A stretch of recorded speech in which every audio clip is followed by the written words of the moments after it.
दादा आज आपण अचानकपणे नागपूरकडे निघालात, काय कारण आहे?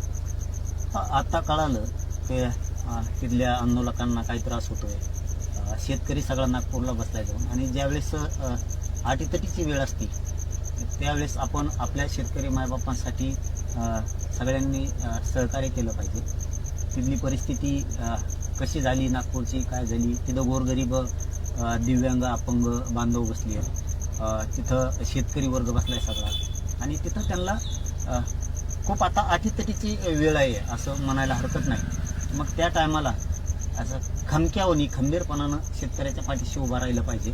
म्हणून आता तातडीनं आम्ही लगेच नागपूरकडं निघालो, कारण तिथं शेतकऱ्यांचं मत, म्हणणं, वेदना आपण जाणून घेतल्या पाहिजेत आणि त्यांना साथ दिली पाहिजे. या दृष्टिकोनातून आता आम्ही नागपूरकडं लगेच तातडीनं निघालो. कॉर्नरवर एक डिझेल गाडी जाऊ दे आता, काय गरज नाही.